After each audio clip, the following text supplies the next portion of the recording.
용산과 국민의힘의 김경수 복권 갈라치기 전략이 개폭망으로 가고 있습니다. 이재명 전 대표께서 김경수 전 지사를 지도부에 중용할 수도 있다는 전언이 뜬 것입니다. 장경태 의원이 이재명 전 대표가 김경수 전 지사를 지명직 최고위원에 고려할 수도 있다라는 놀라운 의견을 밝혔습니다. 13일 장경태 의원은 YTN에 출연해 이같이 말했는데, 또한 당내에서 비명계의 구심점 역할을 기대하는 당내 인사들도 있을 것이란 분석이 있다는 진행자의 질문에 전혀 그럴 가능성이 없다, 오히려 민주당의 영남 구심점이 필요했다고 생각을 한다며 김 전 지사가 정말 영남 지역의 발전과 시민들을 대변하는 모습을 보이면서 훨씬 더 민주당의 활동과 외연 확장을 위한 역할을 톡톡히 하실 것이라고 했습니다.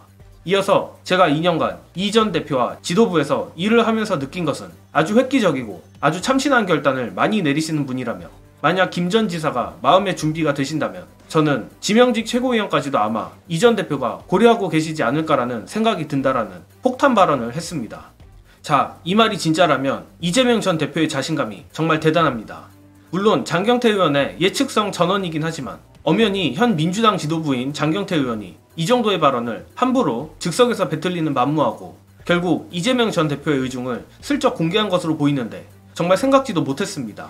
또한 저 개인적으론 장경태 의원이 띄운 김경수 지명직 최고위원 카드가 상당히 절묘한 수인 이유를 두 가지로 보는데, 첫째, 언론 애완견들의 프레임 장난질을 박살낸 것입니다.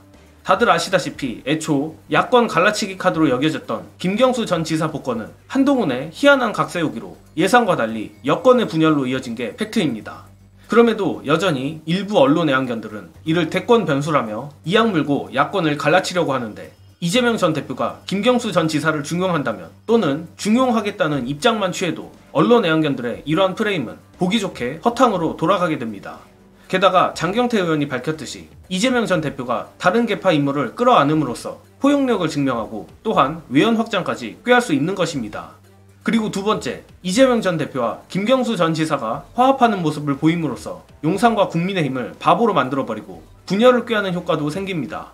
안 그래도 이번 김경수 전 지사 복권을 두고 현재 국민의힘 당원 게시판이 그야말로 난장판이 됐다는 코미디 같은 뉴스도 뜬 상황인데, 윤석열의 김경수 복권 덕에 민주당 내 분열은커녕 이재명 전 대표의 대인배적 면모만 부각되면 용산에 대한 여권의 원망, 그리고 친한계와 친윤계 간의 갈등이 강화될 수밖에 없습니다. 다만 이는 어디까지나 장경태 의원의 예측성 전언이라 실제 이재명 전 대표가 정말로 이를 추진할지도 미지수이며 김경수 전 지사의 입장도 있는 것이라 확실한 것은 아닙니다. 그러나 분명한 건 장경태 의원이 이렇게 자신있게 말할 정도로 김경수 전 지사 복권은 민주당의 꽃놀이패가 돼가고 있다는 것입니다. 이게 장경태 의원의 아이디어이든 이재명 전 대표의 아이디어이든 언론 애완견들과 용산 그리고 국민의힘의 허를 찌른 것에 감탄이 나올 뿐입니다. 그리고 여기서 이와 너무나 대비되는 한동훈 얘기를 안 할 수가 없습니다. 애초에 김경수 전 지사 복권이 민주당의 악재는 아니었을지 몰라도 희한하게도 호재가 된 데에는 한동훈의 기행이 한몫했다고 보는 편인데, 바로 한동훈의 처참한 정무 감각 때문입니다.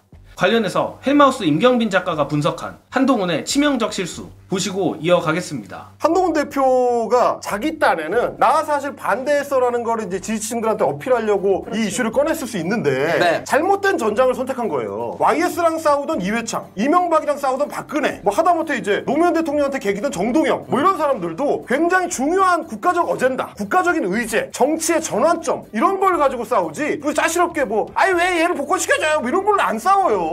그럼요. 그리고 그걸 싸우는 전장을 고를 때 적어도 싸움이 될 만한 데서 싸워야 돼요. 아니 저거 계기면 대통령이 그러면 한동훈 대표 얘기 들어보니까 김경수는 안 되겠네 이렇게 할 수 있어요? 아니 그렇게 할 수가 없죠. 그럼 대통령 바보 되잖아. 네. 결국 이제 한동훈 대표가 지금 집권하고 나서 네. 한 달 못 되는 기간 동안에 어느 지점에서 대통령하고 부딪혔는지를 한번 보셔야 돼요. 너무 짜시러운 이슈밖에 없어. 큰 건으로 대통령이 정면으로 그러려면 뭘 해야 됩니까? 최상병 특검법을 해야 돼요. 김건희 특검법을 해야 돼. 그런 걸로 붙어야 대통령이랑 진짜 제대로 맞붙어 보려고 하는구나. 그래야 지지층도 감동을 하는 거예요. 근데 뭐 짜시럽게 김경수 물건으로 주고 아니 뭐 그거 유튜버입니까? 저런 건 정치적인 투쟁이 아닙니다. 결국 이번 김경수 전 지사 복권을 둘러싼 여야의 모습을 보면 역시 어설픈 장꾀는 통하지 않는 것 같습니다.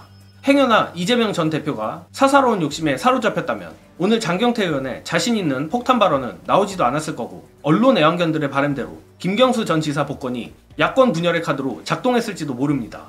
그러나 경쟁자는 많을수록 좋다고 한 이재명 대표의 뚝심 있는 정치, 그리고 이와 정반대되는 한동훈의 똥볼 덕에 오히려 여권이 분열하고 있는 것이라 저는 확신합니다.